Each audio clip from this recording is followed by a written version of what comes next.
Don't you dare show your face at that wedding tomorrow. You're just hired help who has outlived her usefulness." Those were the words my son's bride-to-be spat at me the night before he was supposed to be married. I had spent my whole life breaking my body to raise that boy alone, and that night I swallowed every drop of it, and I told myself I would not set foot in that church. I never imagined that my choice to stay home the next morning would light the fuse on something none of us could have seen coming. My name is Darlene Reeves, and for most of my life I have been invisible. That is not a complaint. It is just the truth of what it means to be the woman who cleans the building after everyone else has gone home. I have spent more nights than I can count pushing a cart down a silent hallway, the only sound the squeak of my own shoes and the hum of lights nobody else was awake to use. People walked past me in the morning as if I were part of the furniture. I learned a long time ago that the world does not see women like me. It only notices when the floor is dirty. But there was one person who always saw me, my son Landon. His father left when Landon was 7 years old. I will never forget that night for as long as I live. Landon stood in the doorway of our little apartment in his dinosaur pajamas, clutching a plastic toy he carried everywhere, and he looked up at me with those wide brown eyes and asked when Daddy was coming home. I did not have an answer. I had 1,000 things breaking inside me, and not one of them was something I could say to a 7-year-old. So I knelt down, I held him, and I made him a promise I had no idea how I would keep. I told him we were going to be just fine. From that night on, it was the two of us against everything. I took the night shifts because they paid a little more, and because being home in the evenings meant I could help him with his homework before I left, and be there in the morning when he woke up. I scrubbed offices and stairwells and break rooms while my son slept across town with my sister Carol watching over him. I came home at dawn smelling of bleach and floor wax, my hands cracked and stinging, and I would sit on the edge of his bed and watch him breathe before I let myself sleep. Every gold star he brought home from school, every crooked drawing he made me for Mother's Day, every report card with his name at the top, I kept all of it. I have a box under my bed full of 20 years of small triumphs, because those triumphs were the only proof I had that all the breaking was worth something. Landon grew into a man who made the whole struggle make sense. He was kind in a way that could not be taught. He was the kind of boy who gave his lunch to a classmate who had none and never told me about it. The kind of young man who shoveled snow off the walk of the elderly couple downstairs without being asked. He studied harder than anyone I have ever known, not because I pushed him, but because he understood even as a child what it had cost to keep him in school. He decided early that he wanted to build things, real things, bridges, buildings, structures that would stand long after he was gone. He used to tell me that he wanted to make things that protected people the way I had protected him. He went into civil engineering and he earned his license, and he became the kind of engineer whose signature actually meant something. When Landon Reeves put his stamp on a project, it meant the work was sound and the people inside would be safe. He had built that reputation from nothing, the same way I had built him from nothing. So you can understand maybe why his wedding felt like more than a wedding to me. It felt like a finish line. It felt like the moment I could finally set down the weight I had carried for so long and say to myself that I had done it. I had raised a good man, alone, against everything. That was supposed to be my reward. That was before Kelsey. I want to be honest about Kelsey, even the parts that do not flatter me, because if I only tell you the parts where I was right, you will not understand how it all happened.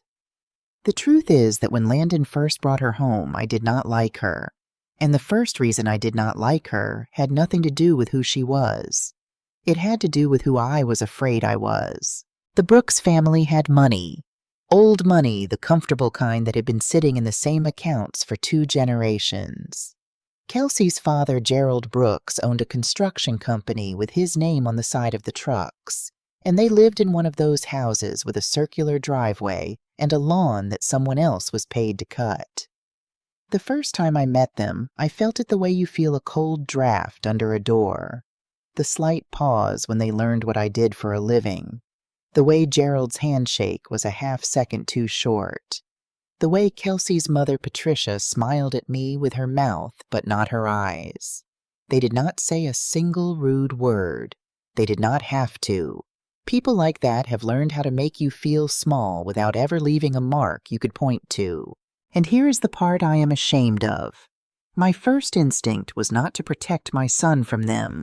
It was to pull him away from them because I was afraid. I looked at that family and I saw all the ways they could make my boy feel the way they had just made me feel. I told myself I was worried about him, and some of that was real. But some of it, if I am being honest in the way that matters, was my own pride and my own fear of not being good enough. I did not want my son climbing into a world that would look down on the woman who raised him. So I warned him, gently at first, then less gently. I told him that those people would never truly accept him, that he would always be the boy from the apartment in their eyes. And Landon, my patient, stubborn son, looked at me one evening across our small kitchen table and said something I have never forgotten. He said, "Mom, I'm not marrying their money. I'm marrying her, and I love her. Please, trust me on this." There were tears standing in his eyes. He was a grown man asking his mother to believe in his heart. And I caved, because I loved him. Because a mother's love is a kind of surrender you make over and over for as long as you live. I swallowed my objection. I put on a smile and I told myself I had been wrong. That was the first time I went quiet for his sake. It would not be the last. But here's the thing about my objection. As the months went by, I started to feel something different about Kelsey, and this feeling had nothing to do with money or class or my own insecurity. This was something colder and harder to name. It was the way she changed when Landon left the room. In front of him, she was warm, attentive, full of soft laughter and gentle touches on his arm. The moment he stepped out to take a phone call or refill a drink, the warmth drained out of her face like water out of a cracked glass. She would look at me with a flat, assessing expression, the way you might look at a stain you were deciding whether to bother removing. She never asked me about my life. Not once in 3 years did she ask me what it had been like to raise him alone, or what he was like as a boy, or anything at all that did not circle back to herself. She talked about her future, their future. A future I slowly began to understand did not have much room in it for me. The Brooks family loved Landon at the beginning the way you love a clever pet. They were amused by him. The self-made engineer from nothing working so hard, so earnest. Gerald used to clap him on the back at dinner and make little jokes about bootstraps that everyone laughed at except me. I watched my son work twice as hard as anyone in that family ever had to, just to be tolerated at their table. And I watched him do it gladly because he loved their daughter, and love makes us carry things we should never have to carry. And then sometime in the 3rd year, the wind changed in the Brooks family, and I was slow to understand what it meant. It started small. Gerald stopped making his little jokes at dinner. The trucks with his name on the side seemed to be parked at the lot more often than they were out on jobs. Patricia let the lawn service go and started cutting corners in ways that a woman like me notices instantly, because I have spent my whole life noticing the small economies of people who are trying to hide that money is tight. I did not know the details then. I only knew that the comfortable 2-generation money I had been so afraid of was draining out of that house faster than anyone was willing to say out loud. I would learn the rest later. The company had overextended itself on a development that went bad. There were liens piling up debts that had been quietly rolled over until there was nowhere left to roll them. Gerald Brooks was watching the thing his father had built come apart in his hands, and he was the kind of man who would rather drown than ask for a rope in front of people. But here is what I did see plainly even at the time. The way that family looked at my son changed completely. The boy from the apartment, the one they had tolerated like an amusing stray, suddenly became the most important person at every dinner. Gerald started asking Landon about his projects with a new kind of intensity, leaning in, asking about the city contracts he was bidding on, asking who he knew and what his license let him do. Patricia, who had never once asked me a question, began calling Landon her son. And the wedding, which had been a vague someday for 2 years, suddenly had a date, and the date was soon, and everyone was in a great and inexplicable hurry to get to it. At the time, I told myself the family had simply warmed to him at last. I let myself believe they had finally seen what I had always seen, that my boy was worth loving. It is amazing what a mother will believe when believing it makes her son's happiness seem safe. I did not let myself ask the harder question. I did not ask why a family that had looked down on a self-made engineer for 2 years would suddenly be so desperate to bind him to them so fast with a man who could put his trusted signature on almost anything. I told myself it was fine. I told myself that Kelsey loved him in her own way, and that her coldness toward me was just the friction of 2 very different worlds. I told myself a lot of things in those 3 years. Mothers are very good at telling themselves things because the alternative is to say out loud that the person your child loves might not deserve him. And what mother wants to be the one who says that? There were signs. Looking back now, I can see them lined up like fence posts along a road, and I cannot believe I drove past every one of them. There was the birthday. Landon turned 28, and I made his favorite cake the way I had every year since he was a boy. Chocolate with peanut butter, frosting a recipe I had to make from memory because I never wrote it down. I carried it into the Brooks family dining room, and Kelsey looked at it and smiled and said, "Oh, isn't that sweet? But Landon's watching his weight now. I'll make sure he doesn't ruin all his progress." And she took the knife out of my hand and set the cake aside on a sideboard where it sat untouched all evening. Landon kissed my cheek and thanked me, and I saw the flicker of guilt in his eyes because he knew I had stayed up past midnight making it. But he said nothing, and I said nothing, because that is what I did. I went quiet, and I kept the peace, and I told myself it did not matter. It mattered. I know that now. The wedding planning was the same story written larger. I was not asked to a single dress fitting, not one cake tasting.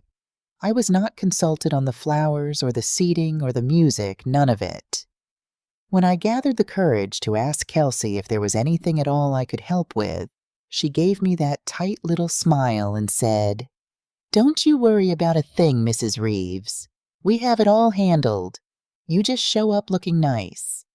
And I nodded and I bit down on the words I wanted to say, and I went home to my quiet apartment, and I sat in the dark for a long time. I tell you all of this so you understand the shape of the woman I was the night before the wedding. I was a woman who had spent 3 years making herself smaller and smaller so that her son could be happy. I had learned to fold myself up and tuck myself into corners. I had learned that my place in this story was to be grateful and silent and out of the way. What I did not know, what I would not learn until it was almost too late, was that Kelsey had been telling a very different story about me to everyone else. While I was going quiet, she was getting loud, in the soft, poisonous way that some people are loud. She had been telling Landon's friends, telling her own family, telling anyone who would listen that Landon's mother was a problem, that I was possessive, that I could not let go of my son, that I was jealous of their happiness and threatened by their love. She painted me brushstroke by careful brushstroke as a bitter, clinging woman who wanted to keep her boy all to herself. And the cruelest part, the part I did not understand until much later, was how well she had chosen her lie. Because I had objected at the beginning. I had warned Landon away from her. And so when she whispered to people that I was a jealous mother who could not stand to share him, there was just enough truth at the bottom of it to make the whole thing stick. She took the one moment of weakness I was most ashamed of, my early fear, my own insecurity, and she sharpened it into a knife and handed it to everyone around me. She did the same thing to me directly, and that was even worse. Whenever I felt the urge to say something to push back even gently against the way I was being erased, she had a way of looking at me and saying with that sweet voice, "I understand this is hard for you. It's hard to let go of your son. But you don't want to be that kind of mother, do you?" And every time she said it, something in me went still. Because what if she was right? What if the thing I felt was not concern but jealousy? What if I really was just a possessive woman who could not let her child grow up? I started to second-guess every feeling I had. I started to wonder if my own instincts were poison. She had reached inside me and turned my own conscience against me, and I did not even feel her doing it. I just felt myself going quieter and quieter until I had almost no voice left at all. That is the woman who drove to the rehearsal venue the night before the wedding holding a scrapbook she had spent 6 weeks making. I had poured my whole heart into that book. Every photograph I had saved across all those years, his first steps, his scraped knees the day he got his acceptance letter, the day he passed his licensing exam and called me crying from a parking lot because he could not believe he had done it. I had written little notes beside the pictures in my careful handwriting. I wanted Kelsey to see it. I wanted her just once to understand what kind of love had built the man she was about to marry. I thought maybe if she saw it, something in her might soften. I was still even then hoping. Kelsey met me at the door. She was stunning the way she always was. Perfect hair, perfect dress, a face that belonged in a magazine. But her eyes that night were colder than I had ever seen them, and there was something in the set of her mouth that told me before she said a single word that I had made a mistake by coming. I held out the book. I said her name. I told her I had made something for Landon, and I thought the two of them might like to look through it together that night. She did not even glance at it. She stepped close to me, close enough that her perfume filled my nose, and she lowered her voice so that only I could hear. And she said the words that I will carry to my grave. "Look at yourself, Mrs. Reeves. Look at your hands. Dirt under your nails. You reek of floor cleaner. Did you really think that just because you raised him, you get to stand next to him for the rest of his life? You're a ladder. People climb you, and then they kick you aside. Landon is mine after tomorrow. And you're going to crawl back to that moldy little apartment of yours, turn off the lights, and disappear. Don't you dare bring that janitor's face of yours and dirty up the most important day of my life." I stood there frozen, the scrapbook clutched against my chest like it was the only thing holding me upright. My throat burned. I wanted to say something. I wanted to defend myself, to defend all those years, to tell her exactly who had built the man she was so eager to claim. But no sound came out. Because some part of me, the part she had spent 3 years poisoning, whispered back, "What if she's right? What if you really are just in the way?" She tilted her head and looked at me with something that was almost pity, and that was the worst part of all. "Go home," she said gently, as if she were doing me a kindness. "Sleep in. We don't need you there to ruin it." I do not remember walking back to my car. I do not remember the drive home. What I remember is sitting on the edge of my bed in the dark, the scrapbook open on my lap, my hands shaking so badly that the pages trembled. I looked at a photograph of Landon at 6 years old, gap-toothed and grinning, holding up a fish he had caught at the lake the one summer I had managed to save enough for a trip. And I felt something move underneath the heartbreak. Something quiet and cold and final. I thought about all of it. The night shifts, the cracked hands, the cake set aside, the fittings I was never invited to. 3 years of making myself smaller. And now this on the eve of the only day I had been living toward for as long as I could remember. Being told to turn off the lights and disappear. I closed the scrapbook. I slid it back into its box, and I pushed the box under my bed next to 20 years of gold stars and report cards. And I made a decision. If I was not part of this family after tomorrow, then tomorrow I would not be there at all. If she wanted me gone, I would give her exactly what she wanted. I did not sleep that night. I sat in the dark, and I let the decision harden inside me like cooling iron. I told myself it was strength. I told myself I was finally choosing myself after a lifetime of choosing everyone else. Maybe some of that was true, but there was a small voice underneath it, a voice I tried not to hear that kept saying I was making a mistake. Once around 2 in the morning, the phone lit up on my nightstand. It was a message from Landon. Just 3 words. Love you, Mom. Sent off into the dark on the last night he would be unmarried by a son who had no idea what had been said to his mother on his own doorstep. I read it 11 times. I almost called him. My thumb hovered over his name for so long that the screen went dark on its own. And then I set the phone face down, because if I heard his voice, I knew I would crumble, and I had run out of pieces of myself to give away. I told myself he would understand someday. I told myself he was about to start a new life, and that the kindest thing I could do was step out of the doorway and let him walk through it without me. I sat there until the first gray light came in through the curtains and lay across the box under my bed, the box with 20 years of him inside it. I thought I was quietly stepping out of my son's story.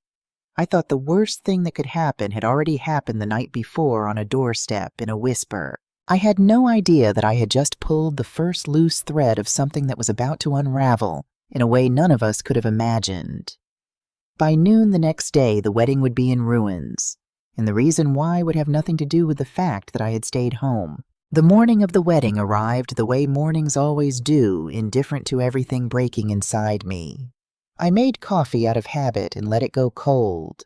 I had laid out a pale blue dress weeks earlier, the one Landon once told me brought out something soft in my face, and it hung on the closet door like a question I no longer had the courage to answer. I sat at my kitchen table in my robe, and I watched the steam rise from a mug I did not drink, and I listened to my phone buzz itself slowly across the counter. The messages came in waves, from cousins, from neighbors, from old friends who had not called in years but somehow knew exactly where to be on a day like this. And then from Landon. Mom, we're heading over now. Can't wait to see you. Then where are you? People keep asking. Then, an hour later, a voicemail. I did not play it at first. I just stared at the little red number on the screen until I could not stand it, and then I pressed it to my ear and heard my son's voice, thin and worried. Mom, where are you? Kelsey said you weren't feeling well last night, but that doesn't sound right. Please just call me back. Please. Kelsey said I was not feeling well. Even now, even on the morning of her own wedding, she was managing me, smoothing me over, writing me out of the day in a voice that sounded like concern. I pressed the phone against my chest and I let myself cry quietly the way I had learned to cry over a lifetime of night shifts without making a sound. At 10 o'clock, my sister Carol let herself in. She lived across town and she had driven over in her good dress, the one she had bought for the wedding, and the sight of her standing in my doorway in her pearls with her face full of alarm nearly undid me. Darlene, what in God's name are you doing? She said. Everyone is looking for you. The ceremony is in an hour. I'm not going, I told her. Her mouth fell open. Not going? Your only son is getting married and you are not going. I told her then. All of it. The doorstep, the scrapbook, the whisper, the ladder and the floor cleaner, and the order to turn off the lights and disappear. I watched the anger drain out of my sister's face and turn into something heavier, something close to grief. She sank into the chair across from me and pressed her hand over her mouth. She said that to you the night before. She looked me in the eye and she said it. For a long moment, the only sound in the apartment was the tick of the clock on the wall. Then Carol reached across the table and took my ruined hands in her soft ones, and she said the thing that I think she believed she had to say. Darlene, listen to me. If you don't go, they will blame you. People will say you abandoned your son on his wedding day. That woman will make sure of it. I let out a sound that was almost a laugh. Then let them. I have been judged my whole life by people who never carried what I carried. What is one more day of it? Carol stayed as long as she could, but she was a bridesmaid and they needed her. and at 10:30 she kissed the top of my head and left for the church with tears in her eyes, and her phone already ringing in her hand. I watched from my window as the cars filled up and down my street, neighbors in their suits and gowns. Doors slamming, engines, starting, all of them flowing toward the same place. All of them part of a day I had decided not to enter. My car keys sat on the counter where I had left them. I did not touch them. At 11 o'clock, the bells of the church across the city began to ring. I could not hear them from my apartment, of course. But I knew the schedule. I had known it for months. I sat very still, and I imagined them ringing, and I imagined my son standing at the front of that church in his good suit, looking down the aisle for a mother who was not coming. That image nearly broke me. I almost reached for the keys. God help me, I almost went. I am so glad now that I did not. Not because staying home was right. I have made my peace with the fact that staying home was a kind of running away. I am glad because of what I would have walked into if I had gone. I am glad because some things have to come apart on their own, with no one to blame but the person who built them crooked. The first call came at noon. It was Carol again, but her voice was different now.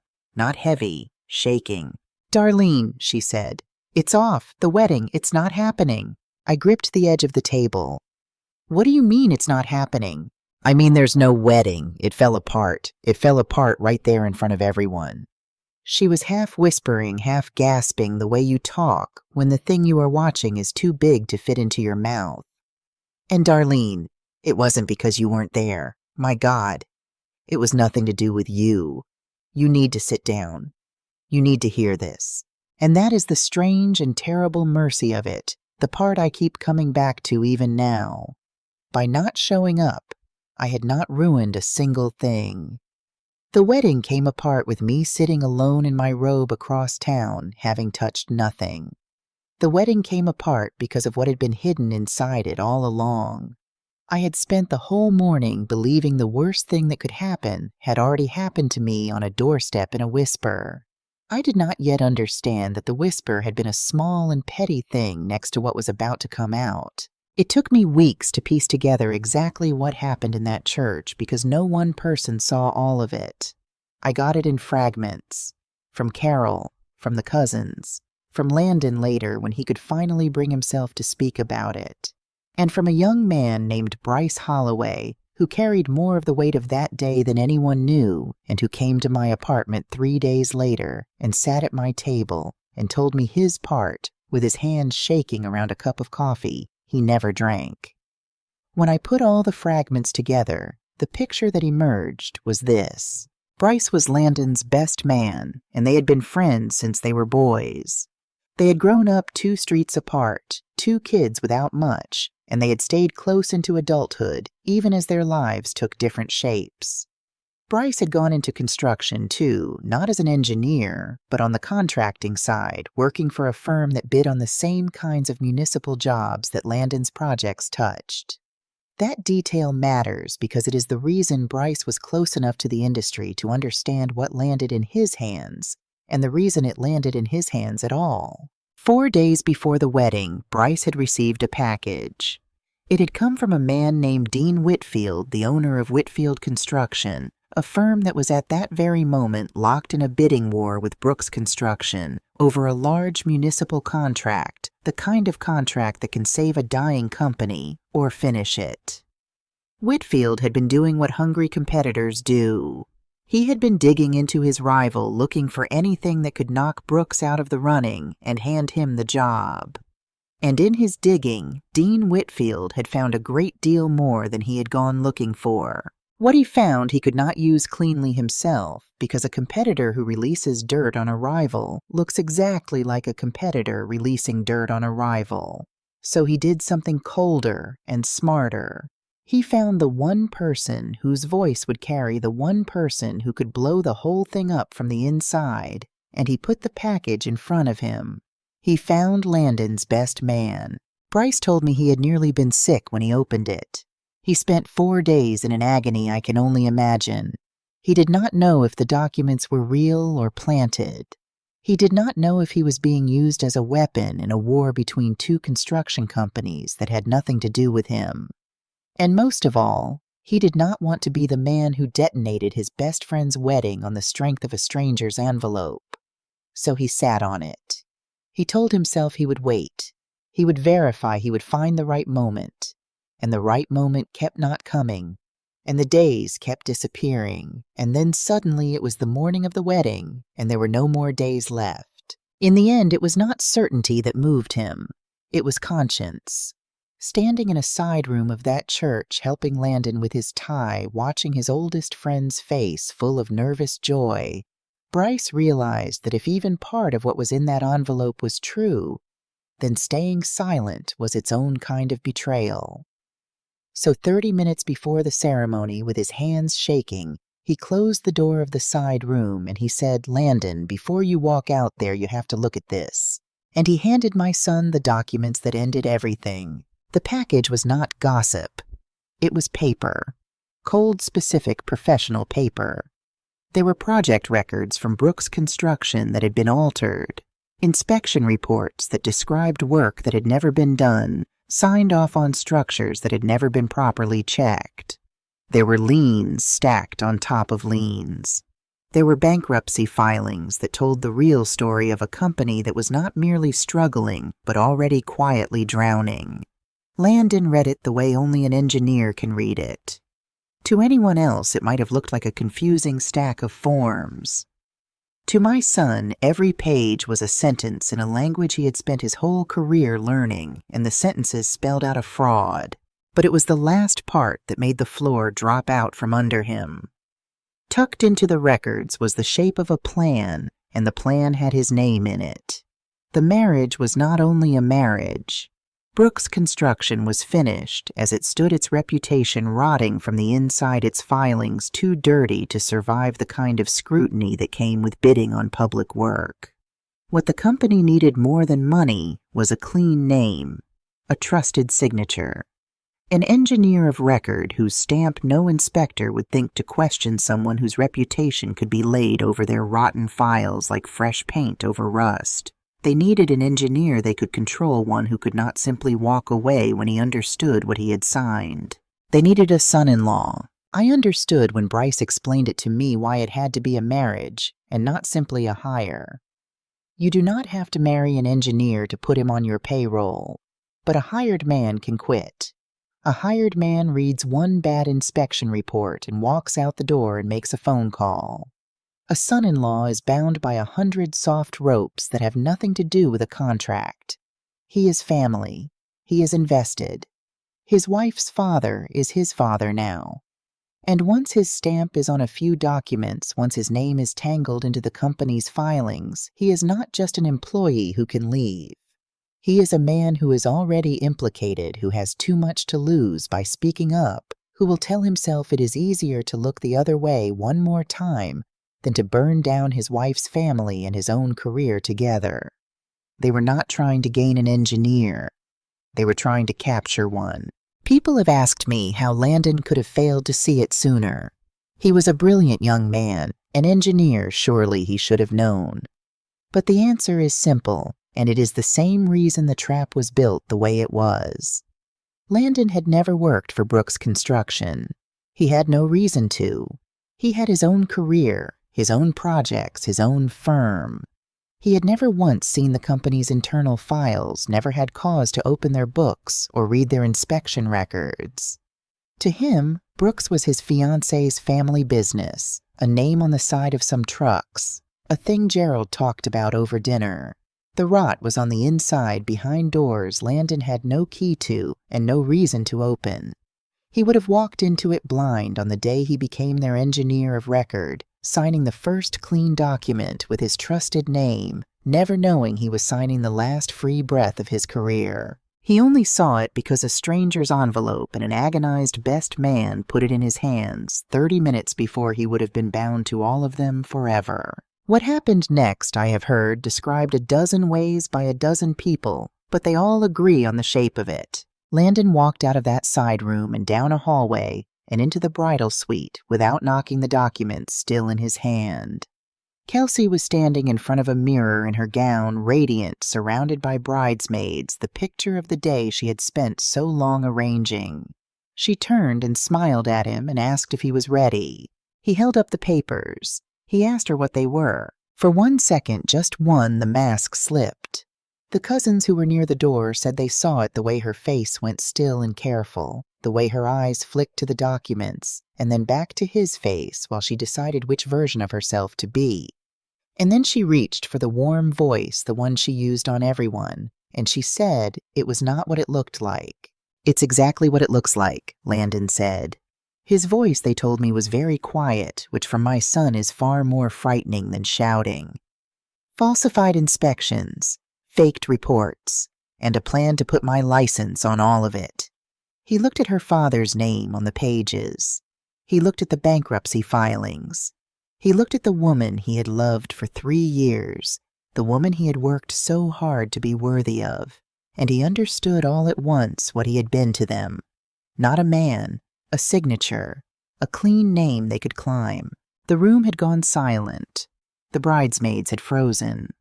And it was into that silence that Landon saw the other name, the one that turned the whole thing from a tragedy into something that would haunt him for the rest of his life. Threaded all through the company's financial records was a man named Grant Ashford. Grant Ashford, who had been described to Landon more than once as Kelsey's mentor, her family's investor, the man who was going to help Brooks Construction get back on its feet. Landon had sat across a table from this man and shaken his hand and thanked him for believing in the family. And there his name was woven into everything far closer to Kelsey than any investor should be. Landon did not even have to ask the full question. He asked a piece of it, and Kelsey's answer told him the rest. He expected her to deny it. He told me later that some part of him was braced for tears, for denial, for the desperate insistence that it was a lie. What he was not braced for was the thing she actually did. She did not crumble. She did not beg. She lifted her chin, and a hardness came into her face that he had never seen before, and she defended herself. Not by denying the affair, by explaining why it had been the right thing to do. She told him that he did not understand the position her family was in, that when everything started falling apart, she had done what she had to do to hold it all together. That Grant had been there for her, had taken care of her, had kept her in the life she was meant to have while her own family fell to pieces. She said it as though it were a sacrifice she had made for the people she loved. She said it as though the cheating were a kind of nobility, a daughter doing the hard, unpleasant work of survival while everyone else looked away. There was no shame in her at all. That was the thing that frightened the people in that room more than the affair itself. She had done something monstrous, and somewhere inside her, in a place that should have held a conscience, she had filed it under doing the right thing. Her sense of right and wrong was not weak. It was simply pointed in a direction no decent person could follow. And then, cornered with the whole thing collapsing around her, she did the only thing she knew how to do. She reached for her oldest weapon. She turned on my son and she said, "This is her, isn't it? This is your mother. She has been poisoning you against me from the start. She is jealous, Landon. She has always been jealous. She cannot stand the thought of losing you. She wants to keep you all to herself." She said it with total confidence, the way you say a thing you have been saying for years, the way you reach for a tool you have used so many times. It fits your hand. And in that moment, standing in that room, my son finally understood what had been done to me. He understood that the picture of his jealous, clinging mother had not appeared out of nowhere. It had been painted carefully over 3 years by the woman in front of him. He understood why I had grown so quiet. He understood that every time I had gone silent and small, it was because she had reached inside me and turned my own heart into evidence against myself. The lie she was telling about me even now, even with everything exposed, was the same lie that had made me sit at home that very morning believing I was the problem. He looked at her and he said, "No, you did that. You did that all on your own. And the worst thing you ever did was make her believe it. He set the documents down on the dressing table. He told her there would be no wedding. And then he walked out of the bridal suite down the hall and into the body of the church where 200 people were waiting, and he stood at the front of the room where he was supposed to have been married, and in a voice that shook but did not break, he told them all to go home. He said his bride had betrayed him, and her family had tried to use him, and there would be no ceremony today. Gerald rose from his pew, red-faced threatening lawsuits and ruin. Patricia was screaming about humiliation, about how dare he about their daughter. Kelsey came down the aisle after him, no longer the radiant bride calling his name, swearing it was all a misunderstanding. But my son did not stop, and he did not turn around, and he walked out of that church a free man into the worst and best day of his life. That was at 11:15. By noon, when my sister called me, shaking, the guests were filing out into the parking lot in stunned silence, whispering, checking their phones, carrying the story out into the world in 100 different directions. And in the middle of all that ruin, before the dust had even settled, the Brooks family was already doing the only thing left for them to do. They were rewriting the story. Because a family like that cannot afford to be the villains of their own disaster. Gerald could not be the man who built his daughter's marriage as a fraud. Kelsey could not be the bride who cheated and got caught. So they reached for the same lie that had served them so well for 3 years. The lie that was already sitting there, ready-made and waiting. By the time the last guests reached their cars, the whispers had already begun to bend in a new direction. Have you heard? It was the mother. The mother poisoned him against her. The jealous mother who couldn't let go, who couldn't stand to see him happy, who got into his head and ruined the whole thing. When my sister finished telling me what she knew that first day, I sat at my kitchen table with the phone still pressed to my ear long after she had stopped talking. I could not speak. My coffee had gone stone cold. My first feeling before anything else was for Landon. My heart ached for the boy I had carried through every storm, who had worked so hard to be worthy of a family that had only ever seen him as a tool who had stood in front of 200 people and dismantled his own future with his own steady hands. I wanted to drive to him. I wanted to hold him the way I had held him in that doorway when he was 7. Every instinct I had been ignoring all morning came roaring back at once. But underneath the ache, in a place I am not entirely proud of, something else stirred. Something quiet and clean. Kelsey had told me I was not part of the family. She had told me to turn off the lights and disappear. And now there was no family for her to belong to either. The thing she had tried to throw me out of had collapsed on top of her. I whispered it into the empty apartment almost without meaning to. She wanted me gone. And now she is the one with nowhere to go. I should have known it could not be that simple. People like the Brooks family do not lose quietly. When they fall, they reach out and grab for anything they can pull down with them. And the easiest thing for them to grab, the softest target in the whole story, was a woman who had not even been in the room. The first message arrived on my phone a little after 1 o'clock. I did not recognize the number. It said only, "I hope you're proud of what you did to that poor girl." I read it 3 times. I had been sitting alone in my apartment in my robe across the city for the entire day. I had touched nothing. I had ruined nothing. And already, before I even understood what had happened in that church, the world had decided that the woman who was not there was the one to blame. By that evening, the one message had become a flood. I have cleaned a great many buildings in my life, and I know how dirt works. It does not arrive all at once. It collects. One message became 10, became 100, and somewhere in there the thing stopped being about me at all, and became a story that people told each other because it was satisfying to tell. The jealous mother, the bitter old woman who could not let go of her son and poisoned his happiness out of spite. It was a good story. It had a villain who was easy to hate and a victim who was beautiful and crying. And the truth was so much more complicated and so much less flattering to everyone involved that almost no one wanted it. Kelsey, of course, made sure of that. 2 days after the wedding that never happened, she posted a photograph of herself in her ruined gown. Mascara streaked down her lovely face, her eyes red and swollen in a way that I am sure was real because I have learned that people can weep with total sincerity over a thing they themselves destroyed. Beneath it, she wrote a single line. Some people never learn when to let go. Some mothers don't know how to stop. She did not use my name. She did not have to. The comments poured in by the 100 strangers offering her their sympathy. Strangers calling me things I will not repeat. Friends I had known for 20 years going quiet in a way that was its own kind of answer.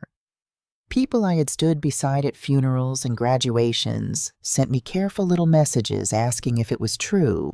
Had I really told Landon not to marry her? Had I really tried to come between them? The asking was worse than the accusations from strangers. The strangers did not know me. These people did, and they were asking anyway. And here is the part that I am not sure I can fully explain to anyone who has not been worn down the way I had been worn down. The slander did not just hurt me. It found the exact wound that was already there, and it pressed on it. Because I had objected to Kelsey in the beginning for the wrong reasons. I had warned Landon away from her partly out of my own fear and my own pride. That was real. That had happened. And so when the whole world told me I was a jealous mother who could not let go, there was a small traitorous voice inside me that said, "But isn't there some truth in that? Didn't you object? Didn't you want to keep him?" The lie was built on a sliver of something real, and that sliver was enough to make me doubt the entire structure of myself. I lay awake at night, not only grieving what had been said about me, but interrogating myself, asking over and over whether I really was the woman they all said I was. Kelsey had spent 3 years teaching me to do this, to turn my own conscience into a weapon against myself, and even now, with everything exposed, the lesson held. I sat in my apartment and I punished myself for a crime I had not committed, and that is the cruelest thing she ever did to me. Worse than the doorstep. Worse than the ladder. She made me my own accuser. Landon begged me not to engage with any of it. "Mom, please don't answer them," he said. "Everyone who matters knows what really happened." But that was the trouble. Not everyone who mattered did. Some of them believed her. Some of them I lost. And I learned that you can do everything right for a lifetime and still find yourself at the end of it cast as the villain in someone else's story, simply because you were the one who would not fight back. The worst of it was not the strangers. It was the small daily erosion of a life I had built quietly over decades. There was a woman at my church who had saved me a seat in the same pew for 11 years, and the first Sunday after the wedding, I came in and found her bag on the spot where I usually sat, and she did not look at me. I sat in the back. The next week, I did not go at all. At work, where I had cleaned the same building for years, I started to feel eyes on me in a way I never had before. Someone had connected the story to me, and it had traveled the way stories do, and now the night security guard who used to share his thermos of coffee with me at 3 in the morning just nodded and looked away. I had spent my whole life being invisible, and I had made a kind of peace with that. What I was not prepared for was being seen at last and seen as something I was not. The invisibility had at least been honest. This was something worse. This was being looked at and having a lie looked back at me. I stopped answering my phone. I stopped checking the messages. I took the long way around the block to avoid the neighbors who used to wave and now found somewhere else to put their eyes. I told myself it would pass, and I did not believe it. A reputation takes a lifetime to build and an afternoon to lose, and I had built mine out of nothing but showing up and doing right year after year. Watching it dissolve in a few days over a thing I had not done was a particular kind of grief that I still do not have a good word for. I had given that town my whole working life. My hands were ruined for it, and it had taken the word of a beautiful young woman in a torn wedding dress over mine without a moment's hesitation. It was 3 days after the wedding that Landon came to me. I had not seen him since before. We had spoken on the phone, short, careful calls, both of us raw, neither of us quite able to find the words. But that afternoon there was a knock at my door, and when I opened it, he was standing there, and he looked like a man who had aged 5 years in 3 days. He was pale. His eyes were hollow, and in his hands he was holding the scrapbook. I do not know how he found it. I had pushed it under my bed in its box the night before the wedding, next to 20 years of his childhood.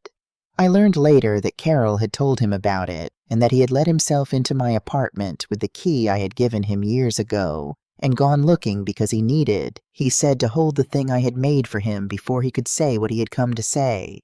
He sat down at my kitchen table, the same table where I had told my sister I was not going, and he set the scrapbook down in front of him, and for a long moment he could not speak at all. Then he said, "I know what she did to you.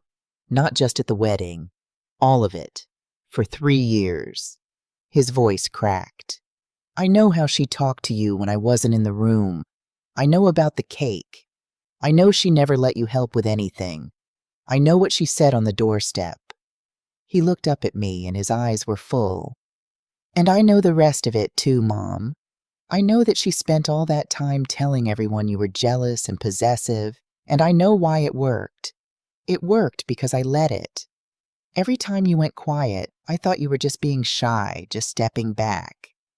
I never once asked myself why my mother had stopped saying what she thought. I never asked if someone had made you afraid to. I tried to tell him it was all right. It is the oldest reflex I have, older than anything, to soften a thing for him to take the weight off his shoulders and put it back on my own. But he would not let me this time. "It is not all right," he said. "You objected to her at the start. You did. And I made you feel like you had to apologize for it. And then she took that one thing, that one honest moment, and she used it to make you doubt yourself for 3 years. She made you believe you were a bad mother for having good instincts. And I watched it happen, and I called it you finally accepting her. Mom, you were right about her from the very beginning. You saw it before any of us. And the thing I will never forgive myself for is not that I didn't believe you. It's that I let her convince you that you were wrong. And then my son, the man I had built out of night shifts and cracked hands and a promise made to a 7-year-old in a doorway, got up from his chair and knelt down on the floor of my small kitchen and put his head in my lap, the way he used to when he was a boy, and he wept. He said he was sorry. He said it over and over. And I sat there with my hand in his hair, and I felt something that had been clenched inside me for 3 years finally slowly begin to let go. It was while he was kneeling there that he reached up and opened the scrapbook. I think because he wanted to look at the proof of the love he had nearly let someone erase. He turned the pages slowly, the first steps, the scraped knees, the fish at the lake, the acceptance letter, the day he passed his exam.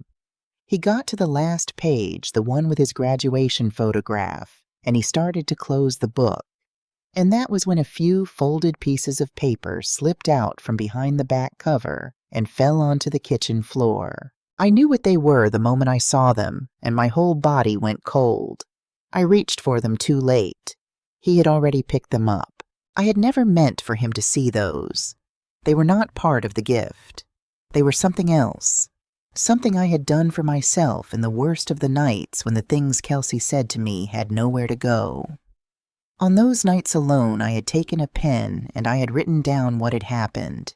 Not to show anyone, just to make it real, to prove to myself that I had not imagined it because she was so good at making me feel that I had. There were a dozen of them, maybe more, small plain entries in my careful handwriting. The night of the cake. The day she told me not to come to the fitting. A sentence she had said to me in a hallway that I could not get out of my head. And at the bottom of each one the same line written over and over like a prayer or a verdict. Don't tell Landon. Don't make him choose. He is happy. Let him be happy. He read them all. I watched him read them sitting on my kitchen floor, and I watched his face change as he understood what he was holding. These were not the writings of a jealous woman who wanted to keep her son to herself. They were the opposite of that. They were the record of a mother who had been hurt over and over and who had chosen every single time to swallow her own pain rather than put a single ounce of it onto her child. The story Kelsey had told the world was of a mother who could not let go, and here in my own hand was the proof that I had spent 3 years letting go so hard it had nearly killed me. I had been protecting his happiness even as she stole my dignity, and I had done it in silence, asking nothing so that he would never have to choose between the woman he loved and the woman who raised him. He held those papers, and he understood finally and completely exactly who his mother was and exactly who Kelsey was, and the whole carefully painted picture turned inside out in his hands. For a long moment he did not say anything at all. He just sat on my kitchen floor and read them again slower the second time, his thumb moving over my handwriting as if he could feel the nights they had been written in. When he finally looked up at me, his face was something I had never seen on him before, not even as a child. It was the face of a person watching a story they had believed their whole life rearrange itself into a different story, and realizing that the second one had been the true one all along. "You wrote 'Don't make him choose,'" he said. His voice was barely there. "Every one of them. You were being humiliated, and the only thing you wrote down was that you didn't want to put it on me." He pressed the heel of his hand against his eyes. "She told everyone you couldn't let go, and the whole time you were letting go so hard, you were keeping a secret record of your own pain just so I'd never have to know about it. That's the opposite of what she said you were. That's the exact opposite." I did not have anything to say to that. There was nothing to defend and nothing to explain. He had it all in his hands in my own writing, and for the first time in 3 years, I did not have to be quiet, because the quiet had finally said everything on its own.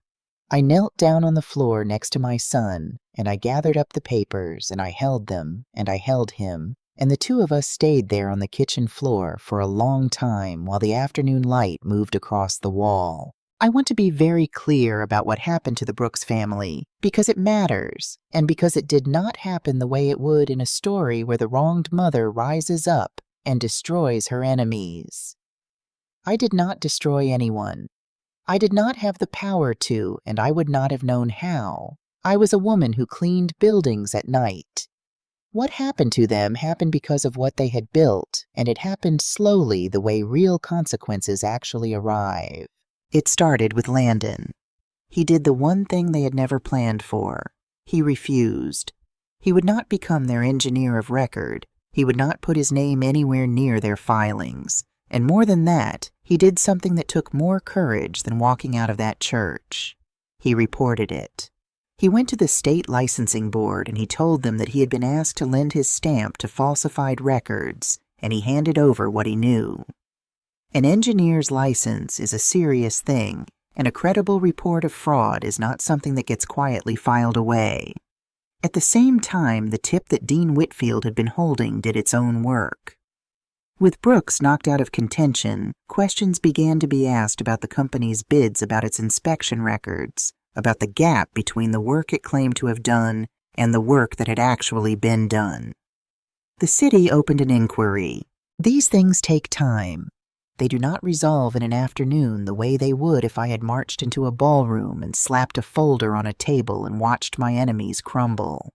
It was weeks before the first real consequences landed, and months before all of them did. But they did land. Gerald Brooks, who had spent his whole life keeping up the appearance of a man with everything handled, found himself facing questions he could not smile his way out of. The company that bore his father's name did not survive the scrutiny. The contract that was supposed to save it went in the end to Whitfield. The liens came due. The careful, comfortable 2-generation money was gone, and the appearance of it went with it. The family that had looked at my son like an amusing stray, and then like a clean signature to be used and discarded, came apart under the weight of its own fraud, and not one single brick of that collapse was laid by me. Kelsey came to see Landon once more near the end of all of it when it was clear which way things were going. He told me about it afterward. She did not come to apologize, because to apologize she would have had to believe she had done something wrong, and she never did. She came to manage him the way she had managed everyone for 3 years. She told him that everything she had done for them, for their future, for the life they were going to build.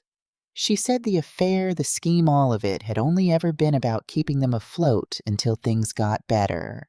She reached for his hand and she said in that warm voice, "I did it all for us." And for 1 second, my son said he could see exactly how it had worked on him for 3 years, how easy it was to be carried along by someone who could say a monstrous thing in a gentle voice and believe it themselves. But only for a second, because he had read those folded papers on my kitchen floor, and he knew now the difference between a person who sacrifices for the people they love and a person who sacrifices the people they love and calls it the same thing. He took his hand back, and he told her no, and he walked away, and that time he did not have to make himself not look back. It simply did not occur to him to. The truth came out the way truth does not in a single dramatic moment, but in a slow change of weather. As the inquiry became public, as the real shape of the Brooks family's troubles became known, the story that everyone had been so eager to tell about me began to lose its hold. The same people who had whispered about the jealous mother began quietly to whisper something else. Did you hear it wasn't her at all? Did you hear the family was using him? Did you hear what that girl actually did? No one ever quite apologized. People rarely do when they have spent their sympathy on the wrong person. But the calls asking if it was true stopped coming. The careful messages stopped. The weather changed, and one morning I realized I had stopped bracing every time my phone lit up, and that was as close to vindication as the real world tends to offer. I did not get a grand moment of triumph. I did not stand up in a crowded room and watch my enemies fall. What I got was quieter than that and worth more. A few weeks after the worst of it had passed, Landon and I sat out on the small porch outside my apartment in the evening drinking tea. It had become a habit, these quiet evenings. He came by more than he used to. We did not always talk about what had happened. Sometimes we just sat. That evening he was quiet for a long time, and then he said, "I don't understand how you did it, Mom. 3 years. How did you stand it and never say a word?" I thought about how to answer him. I thought about the night shifts and the cracked hands and the cake set aside and the doorstep and the folded papers in my own handwriting. I thought about all the times I had gone quiet and small and let myself be made into something I was not all so that he could have a happiness that turned out not to be real. Because I knew, I told him. I knew that one day you would see her for who she was. I just had to be still long enough for you to get there. And I knew that when you did, you would need someone who had never stopped being on your side. So I stayed. I stayed quiet, and I stayed because that is what it is. Staying. That is the whole of it. He reached over and took my hand, my ruined, chapped working hand, the one Kelsey had once told me to be ashamed of, and he held it like it was something precious. "You were always my family," he said. "Always, from the very beginning. I'm sorry I ever let anyone make either of us forget it." I held my son's hand on that porch in the failing light, and I thought about the words that had started all of it. The words whispered to me on a doorstep on the worst night of my life. "You're not part of this family anymore. After tomorrow, you'll be nothing. Turn off the lights and disappear." She had been so certain, and she had been so completely wrong. Because I was sitting on my own porch with my son's hand in mine, more a part of his family than I had ever been. And the woman who told me I would have no family left, who told me I would be cut out and forgotten, who was so sure of which of us would be discarded, had ended up with exactly the thing she had promised me. No family to belong to, no place to go, nothing. I had stayed home that morning thinking I was stepping out of my son's story. I know now that I was not stepping out of anything. I was simply waiting, the way I had always waited, the way mothers do, for him to find his way back to the truth. And he did. He always would have. I just had to keep the light on.